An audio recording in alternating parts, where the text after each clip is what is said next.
Hello guys, welcome to another video in my channel.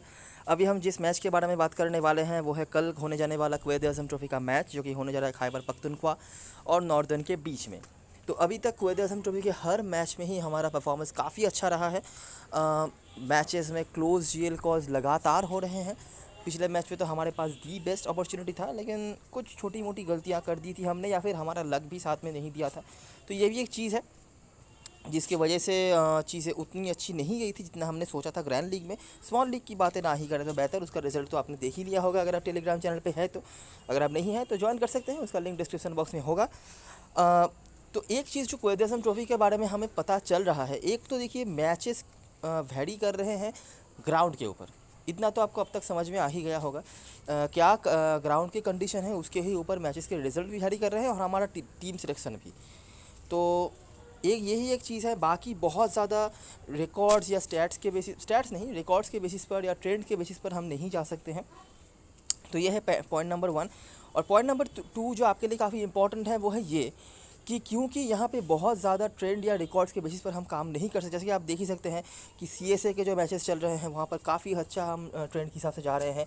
Even Plunket Shield में, Sheffield shield में भी हमने काफ़ी हद तक ये सब चीज़ें करी हुई थी, लेकिन यहाँ पर उतना ज़्यादा नहीं हो रहा है। तो एक मोमेंट के बाद आपको कुछ हद तक रैंडम सिलेक्शन ही करने पड़ रहे हैं, जो कि मैं तो बहुत ज़्यादा सपोर्ट नहीं करता, लेकिन यहाँ पर ऐसा हो रहा है। ठीक है, तो जो चीज़ हम करेंगे, एक तो हमें पिच का कंडीशन समझना पड़ेगा और उसको समझने के बाद ही हम हमारा टीम का स्ट्रक्चर क्या है वो समझेंगे। उसके बाद बॉलर्स कौन कौन से होंगे, हो सकता है कुछ डिफ़ॉल्ट बॉलर्स हैं उनको रख के बाकी एक आध कौन पंट हो सकते हैं, और बैटिंग से कौन कौन से प्लेयर हो सकते हैं वो हम कुछ हद तक हेड टू हेड से यहाँ पर जांच करेंगे और पिच को देखकर। ठीक है, लेकिन मैं हमेशा ही जो कहता हूँ कि क्योंकि यहाँ पे रिकॉर्ड्स का उतना ज़्यादा कोई फ़ायदा नहीं होता है, तो इन मैचेस में बहुत ज़्यादा इन्वेस्टमेंट ना करें, स्पेशली स्मॉल लीग में। बड़ी लीग के लिए लेकिन ये बहुत ही सही मैचेस हैं। अगर आप मल्टीपल कॉम्बिनेशन ट्राई करते हैं, एक स्ट्रक्चर बना के टीम का जहाँ पर आपके 7-8 प्लेयर्स कॉमन हो, उसके बाद इधर उधर चेंजेस करके अगर आप बड़ी लीग ट्राई करते हैं तो ये बहुत ही अच्छा हो सकता है। सही है। तो स्टार्ट करते हैं इस मैच की एनालिसिस। ये मैच भी वहीं पे होने जा रहा है जहाँ पर आखिरी मैच हुआ था। तो आखिरी मैच से हमें कुछ हद तक आइडिया तो आया होगा उस ग्राउंड के बारे में। आपने देखा था टोटल 4 शतक बने थे, और मतलब टॉप 4-5 जो पॉइंट स्कोरर्स थे वो बैट्समैन ही थे। हैं, अभी विकेट टेकिंग की मामले में बात करें तो बॉलर्स के लिए खास कुछ तो था ही नहीं। विकेट्स भले ही कुछ कुछ स्पिनरों को विकेट मिले होंगे, लेकिन उसका कोई फ़ायदा मैच में तो हुआ नहीं। तो इससे एक तो आइडिया हमें जो उस मैच से मिला था कि ये बैटिंग फ्रेंडली पिच है, जो कि मैंने वहाँ पर भी कहा था जो उस मैच की वीडियो मैंने बनाई थी। और रन्स यहाँ पे काफ़ी बनते हैं। ठीक है, हम देखते हैं आगे क्या क्या चीज़ें हमें मिलता है। तो अगर हेड टू हेड की बात करें तो 2 मैचेस जो हुए हैं, नॉर्दर्न एक और एक मैच टाई हुआ है, खैबर अभी तक जीती नहीं है।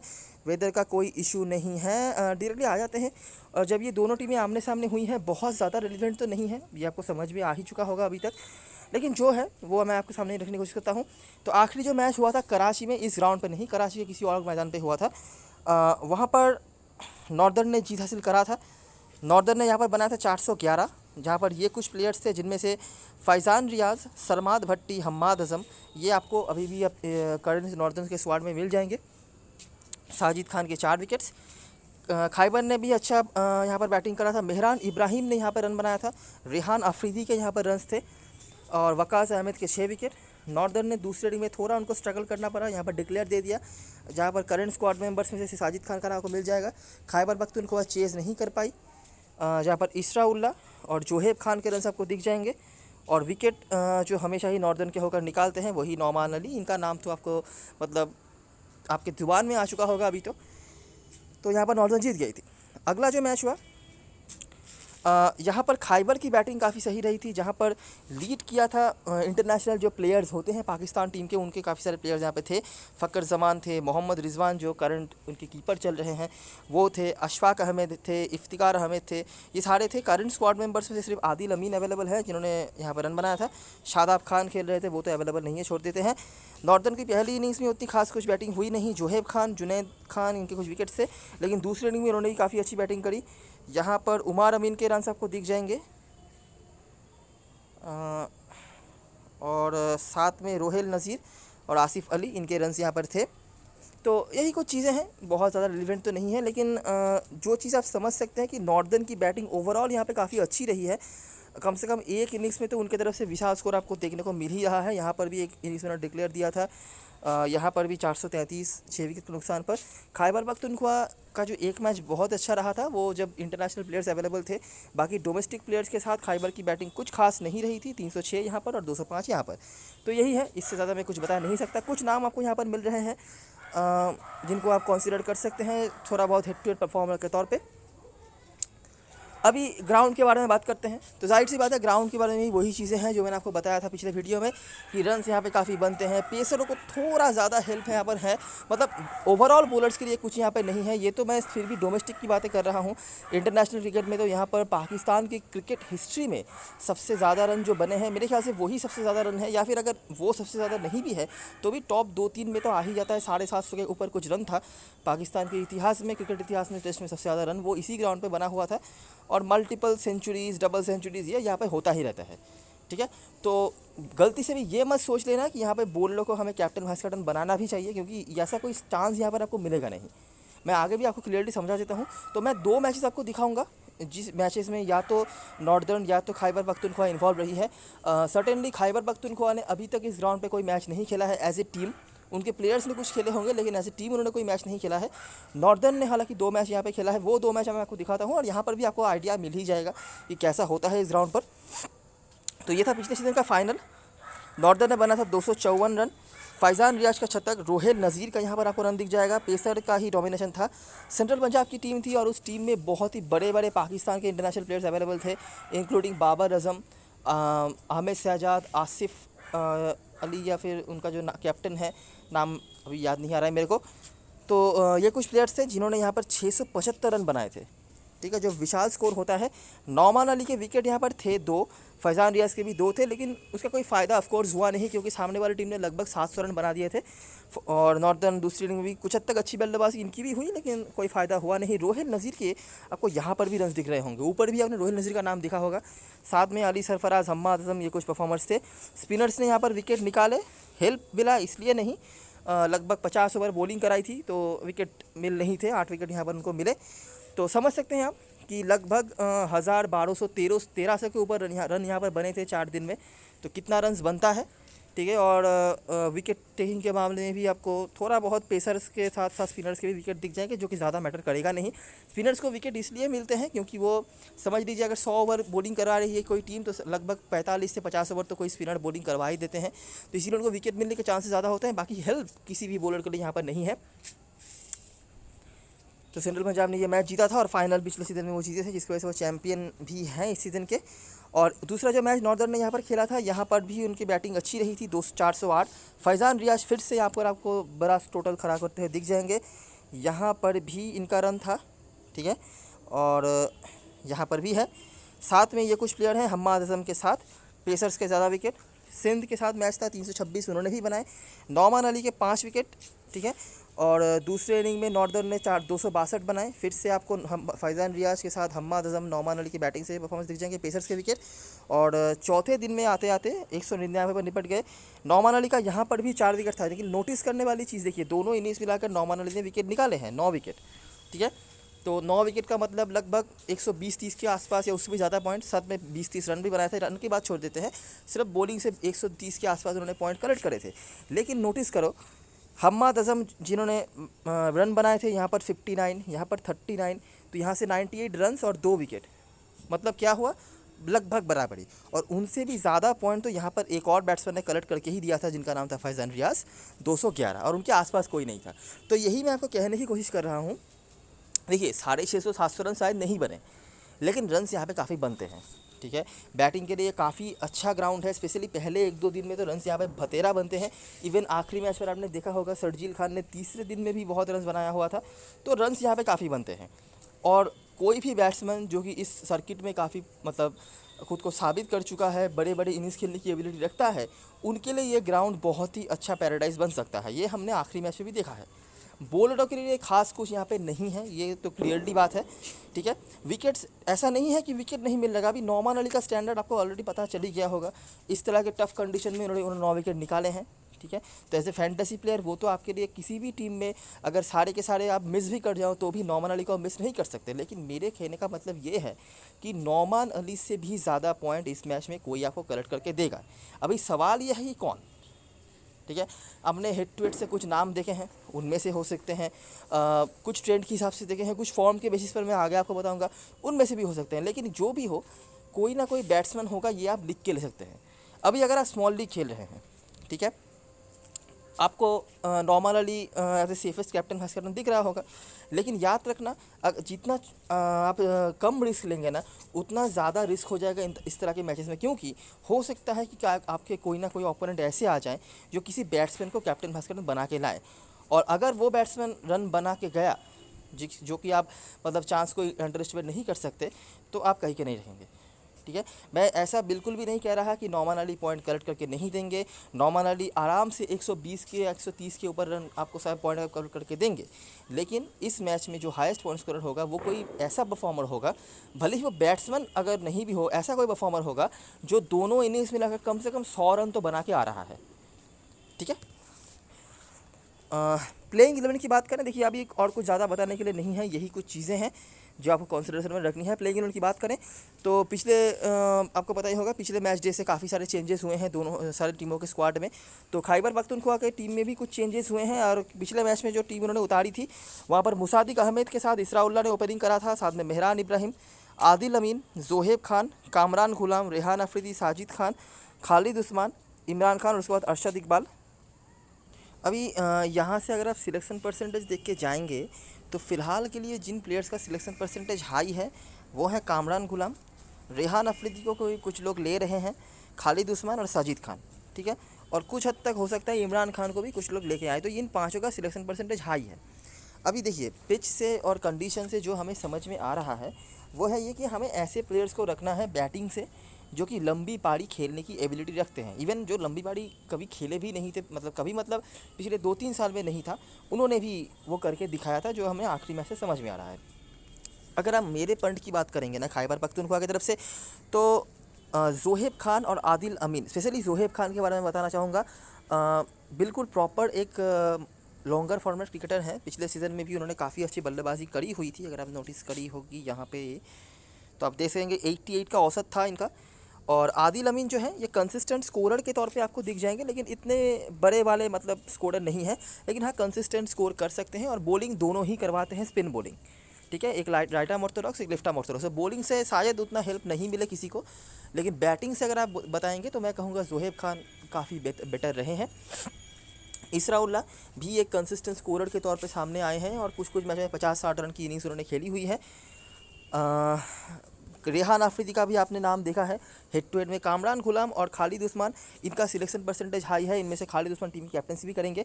खालिद उस्मान बैटिंग कर सकते हैं, ठीक है, और बॉलिंग में भी अपना पूरा कोटा करवाएंगे। साजिद खान के साथ ये स्पिन पार्टनर है इस टीम में, खैबर पख्तूनख्वा की टीम में, बॉलिंग में पूरा कोटा करवाएंगे।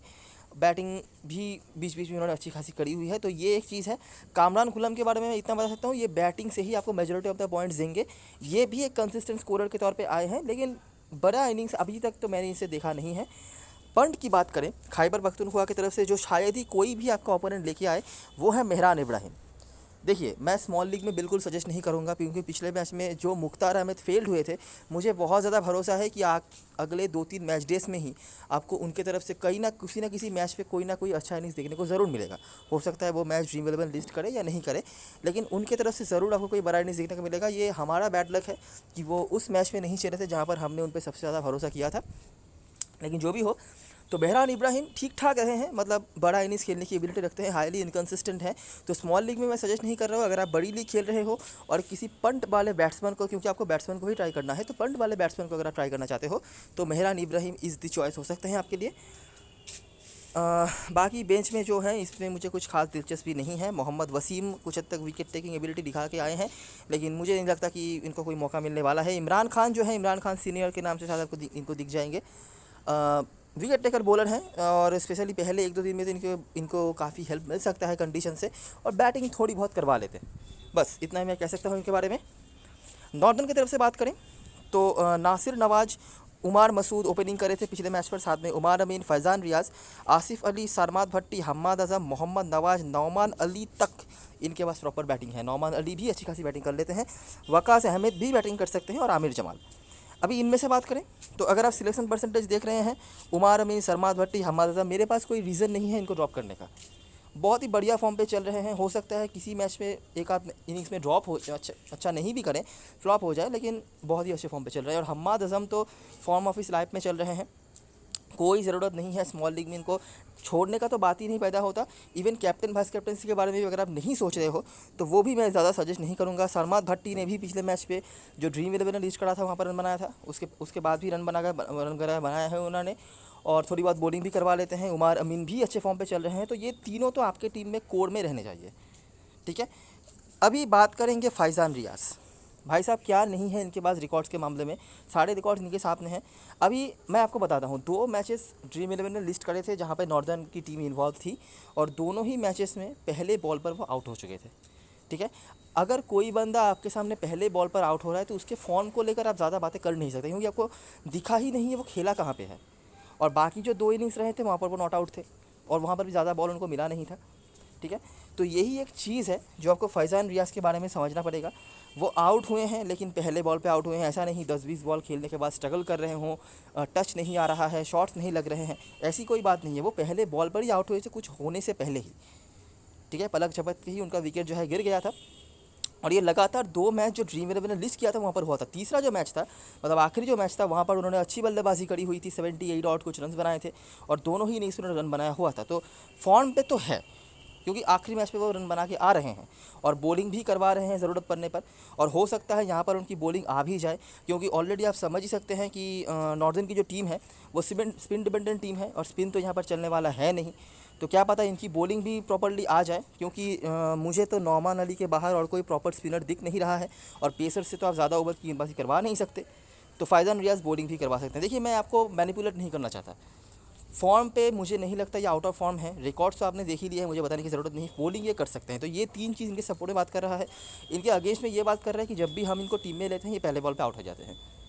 तो बाकी आपके ऊपर है, आप क्या करना चाहते हैं। बाद में मुझे मत बोलना कि भाई तुमने बोला और ये फ्लॉप हो गया, क्योंकि मेरे पास कोई मैच का स्क्रिप्ट नहीं है, मुझे नहीं पता कल वो क्या करेंगे। मैं आपको इतना ही बता सकता हूँ जो मेरे पास अवेलेबल है, और जो अवेलेबल है वो आपके सामने मैंने रख दिया है। और बाकी जो प्लेयर्स है, आसिफ अली ट्राई कर सकते हैं आप। बहुत बड़ा फर्स्ट क्लास क्रिकेटर तो मैं इनको मानता नहीं हूँ पर्सनली, लेकिन हाँ ये कंडीशन ऐसा है, पिछले मैच में शर्जील खान ने जब शतक बना दिया है तब से तो मेरा हो गया कि भाई शर्जील खान जब शतक बना रहे हैं, जो कतई फॉर्म पे नहीं थे, कतई टच पे नहीं नज़र आ रहे थे, अगर वो शतक बना सकते हैं तो आसिफ अली क्यों नहीं। उन्होंने तो बीच बीच में शतक रन भी बनाए हुए हैं, ठीक है। तो ये हैं 4-5 जो बैट्समैन नॉर्दर्न की तरफ से, और ऑन पेपर अनडाउटेडली नॉर्दर्न की टीम मुझे काफ़ी स्ट्रॉन्ग नज़र आ रही है। इसलिए नहीं कि उनका बॉलिंग कुछ खास है, मतलब नौमान अली को छोड़कर मैं बात कर रहा हूँ, लेकिन बैटिंग इनका काफ़ी अच्छा नज़र आ रहा है। और ऐसा हो सकता है कि नॉर्दर्न की टीम कल के मैच में एक ही इनिंग्स बैटिंग करे, ठीक है, अगर सब कुछ सही रहा तो, ठीक है। तो कोशिश यही करना नॉर्दर्न के सपोर्ट में अपना जो टीम है वो बनाने का, और उनके बैट्समैनों को ही ज़्यादा लेने की कोशिश जो है करना। बाकी और कोई ज़्यादा पॉइंट्स वगैरह यहाँ पे नहीं है इनके टीम में। अगर कुछ पता चलता है तो आपको बता दिया जाएगा टेलीग्राम पर। कैप्टन वाइस कैप्टन चॉइस की बात करें, फ़िलहाल के लिए सिलेक्शन परसेंटेज के हिसाब से जो प्लेयर्स अवेलेबल हैं स्क्वाड में, उनमें से कामरान गुलाम और खालिद उस्मान का सिलेक्शन परसेंटेज हाई है। उसके बाद इसरा उल्ला, आदिल अमीन को कुछ लोग ले सकते हैं, और बहुत बड़ा रिस्क लेना है तो मेहरान इब्राहिम स्मॉल लीग में बिल्कुल भी सजेस्ट नहीं कर रहा हूँ। बाकी अगर फिर भी अगर आप लेना चाहते हो तो क्या पता कल रन बना दे। पिछले मैच में आपने देखा 1% 2% सिलेक्शन वाले प्लेयर्स ने क्या धमाल मचाया हुआ था, तो वो तो आपके लक के ऊपर आ जाता है पूरा। लेकिन अगर आप चाहो तो ट्राई कर सकते हो, लेकिन स्मॉल लीग में मेरा सजेशन बिल्कुल भी नहीं है जोहेब खान। लेकिन अगर आप चाहो तो बिल्कुल एक अच्छा ऑप्शन है ट्राई करने के मामले में। इन्होंने खुद को साबित करा हुआ है, और मतलब ब्रेक के बाद पहले 2 मैच में खेले नहीं थे, उसके बाद 1-2 मैच में जो खेले हैं कुछ रन भी उन्होंने बनाए हुए हैं। तो होपफुली अगर लेते हो आप तो आपके काम पे आ सकते हैं ये, और थोड़ी बहुत बॉलिंग भी करवा लेंगे।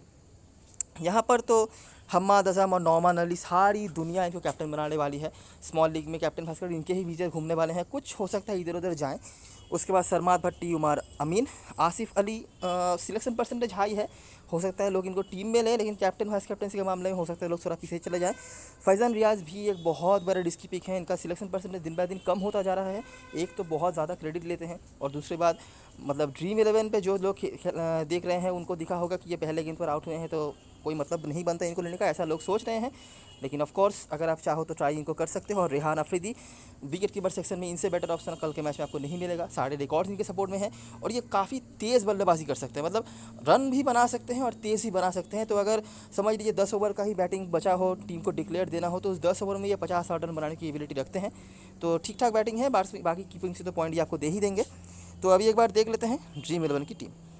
तो मेरा बेसिक टीम का स्ट्रक्चर ऐसा है, लगभग सेफ ही टीम है, मुझे नहीं लगता बहुत ज़्यादा रिस्क यहाँ पर कुछ है। बैट्समैन में मैंने इन तीनों को रखा है, जिनमें से आसिफ अली अगर आप चाहो बड़ी लीग में एक ट्राई ज़रूर कर लेना। फैज़ान रियाज रिस्क है, लेकिन लॉजिक क्या है मैंने ऑलरेडी आपको समझा दिया है। और बाकी यहाँ पर जोहेब खान और आदिल अमीन, जिनका सिलेक्शन परसेंटेज थोड़ा सा कम है। जोहेब खान को काफ़ी कम लोग ले रहे हैं वैसे, क्योंकि क्या है कि लोग खालिद उस्मान और कमरान खुलान के साथ जा रहे हैं। अभी मैं आपको मेरा लॉजिक समझाता हूँ, है ना।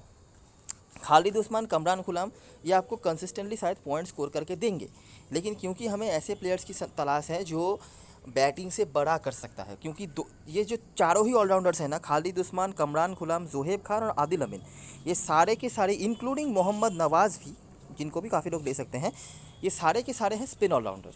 अभी बैटिंग से कुछ करेंगे तो अलग बात है, बाकी बॉलिंग से तो किसी का भी मुझे ज़्यादा कोई भरोसा नहीं है, ठीक है। Zoheb Khan already tried and trusted वाले प्लेयर हैं, पिछले सीजन में धमाकेदार बैटिंग उन्होंने करी है, तो इसीलिए उनको मैंने रखा है। आदिल अमीन का भी वही है, कंसिस्टेंट स्कोरर तो है। अगर आप चाहो तो आदिल अमीन के जगह पर कामरान गुलाम या खालिद उस्मान में से किसी को ले सकते हो, क्योंकि मोहम्मद नवाज़ का तो स्पेस यहाँ पर आप बना नहीं सकते, 7 4 का कॉम्बिनेशन वैसे ही बन रहा है। अगर आपको उनको लेना है तो फैज़ान रियाज के जगह पर लेना होगा, जो मैं सजेस्ट नहीं करूँगा। बाकी सेफ़ हैं मोहम्मद नवाज़, चाहो आप ले सकते हो। और मोहम्मद नवाज़, जी हाँ, नौमान अली के बाद दूसरे स्पिनर भी होंगे, मैं सोच रहा था वो नहीं है, तो दूसरे स्पिनर वही होंगे। बॉलरों में से देखिए साजिद खान और नौमान अली आपकी टीम में मसली होने चाहिए। साजिद खान को कोई हेल्प वगैरह नहीं मिलेगा, लेकिन मेजॉरिटी ऑफ द ओवर्स जो होंगे ना वो ये कराएंगे स्पिनर्स का, ठीक है। तो इसीलिए आपकी टीम में होने चाहिए। अगर 50 ओवर गेंदबाजी करवाते हैं तो 3-4 विकेट तो मिल ही सकते हैं। बाकी ये बैटिंग भी अच्छी खासी कर लेते हैं, तो कोई ज़रूरत नहीं इनको ड्रॉप करने का। और बाकी बॉलरों में से मैंने वकास अहमद को लिया है, बैटिंग कर सकते हैं, रिकॉर्ड्स भी थोड़े बहुत इनके ही हैं। ऑप्शंस की बात करें तो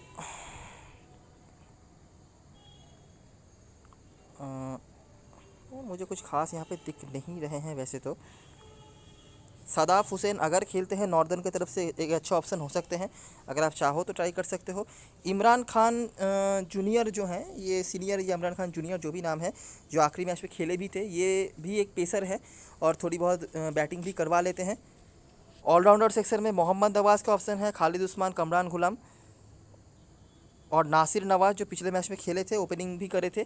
बाकी इनका कुछ खास मुझे अभी तक तो नहीं मिला है, अगर मिलता है तो टेलीग्राम पर अपडेट आपको कर दिया जाएगा। ये ऑप्शंस हैं, लेकिन इनको मैंने क्यों नहीं रखा है वो मैंने आपको बता दिया है। एक चांस जो आप कर सकते हो, जोहेब खान और फैज़ान रियाज को ड्रॉप करके इन चारों में से किसी दो को अगर आप चाहो तो ले सकते हो, लेकिन मेरा यही है। और बैटिंग सेक्शन में आपके पास ऑप्शंस के बारे में अगर बात कर ली जाए, इसराउल्लाह का ऑप्शन आता है, अगर आप चाहो कंसिस्टेंट स्कोरर्स में से हैं, इनको ट्राई कर सकते हो। मेहरान इब्राहिम बड़ी लीग के लिए एक अच्छे ऑप्शन हो सकते हैं, इनके पास एबिलिटी है बड़े इनिंग्स खेलने का। बाकी इससे ज़्यादा मैं कुछ कहूँगा नहीं। स्मॉल लीग में तो कतई नहीं ट्राई करना, बड़ी लीग में एक चांस आप ले सकते हो इनके साथ। और कीपर सेक्शन में Rehan Afridi is the best choice for me. Umar Masood का मुझे कुछ खास मिला नहीं है, और अभी तक जितने भी मैचेस हुए हैं मुझे अभी तक उनसे कुछ खास दिखा भी नहीं है। कैप्टन वाइस कैप्टन चॉइस की बात करें तो बैट्समैन में से आपको करना है, ठीक है। मतलब मैं ये कह रहा हूँ, देखिए नौमान अली आराम से 120-30 के आसपास आपको पॉइंट स्कोर करके देंगे, ये पकड़ के चलो। लेकिन मैं कह रहा हूँ कि इनसे ज़्यादा कोई पॉइंट आपको ज़रूर स्कोर करके देगा, और वो कोई बैट्समैन होगा। बाकी अगर आपको सेफ जाना है, आपको कुछ समझ नहीं आ रहा है, तो नौमान अली को रख लो, कोई दिक्कत वाली बात नहीं है। वाइस कैप्टन हम्माद आजम को कर सकते हो, या फिर कैप्टन हंसर ऑल्टरनेट भी कर सकते हो। ऑप्शन बात करें तो फैज़ान रियाज यहाँ से, सरमाद भट्टी, उमार अमीन, रेहान अफरीदी, जिनके रिकॉर्ड्स हैं, जिन्होंने ट्राइड एंड ट्रस्टेड वाले काम अभी तक करे हुए हैं, ठीक है। बड़ी लीग में जोहेब खान को भी एक ट्राई कर लेना, स्मॉल लीग में हद ज़्यादा रिस्क हो सकता है, ठीक है। तो ये रही सारी चीज़ें और सारी एनालिसिस। अगर आपको अच्छा लगा हो तो लाइक ज़रूर करना। काफ़ी इररिलेवेंट मैचेस होते हैं, अगर मैं सही बताऊँ तो रिकॉर्ड्स के बेसिस पे ज़्यादा जाते नहीं हैं, तो इसलिए बहुत ज़्यादा इन्वेस्टमेंट इन मैचों में नहीं करना है, बैलेंस में रखना। बड़ी लीग हो सके तो ज़रूर खेलना। एक आध चेंजेस ही करने होंगे। आपका स्ट्रक्चर जो है 11 प्लेयर्स का, इनमें से 8-9 प्लेयर्स के मैंने बता दिए हैं, जो आपको ऑलरेडी समझ में आ जाना चाहिए अभी तक, जो आपकी टीम में बेसिक स्ट्रक्चर बनाएंगे। उसके बाद 1-2-3 चेंज करके करें, और कैप्टन मास्टर ऑल्टरनेट करके आप मल्टीपल टीम्स बना सकते हो, जो कि काफ़ी काम पे आ सकता है, और इसी के साथ आप बड़ी लीग में काफ़ी अच्छा कर भी सकते हो। तो आई होप आप सभी को अच्छा लगा हो तो लाइक, अगर अच्छा लगे तो लाइक ज़रूर करना, और टेलीग्राम चैनल पे ज़रूर ज्वाइन हो जाना अगर लास्ट में पे कोई अपडेट आता है, क्योंकि इन मैचेस का वो पता ही है कुछ अपडेट वगैरह मिलना काफ़ी मुश्किल होता है, लेकिन अगर आ जाता है तो वो आपको वहीं पे मिल जाएगा लाइनअप वगैरह, और उसके बाद कोई अनएक्सपेक्टेड चेंज वगैरह हो, जो कि हो भी सकता है। आखिरी मैच पर आपने देखा आगा सलमान स्क्वाड में नहीं थे, वो कहाँ से आ गए, हालांकि उनके बारे में मैंने कई बार बताया हुआ था, तो इसीलिए काफ़ी लोगों ने लिया भी था उनको, लेकिन ऐसे चेंजेस अगर हों तो उसके बारे में भी आपको वहाँ पर मिल जाएगा न्यूज़। तो ज्वाइन जो है हो जाना, सब कुछ फ्री में है, सब कुछ आप ही के लिए है। तब तक के लिए best of luck for this match and goodbye for now.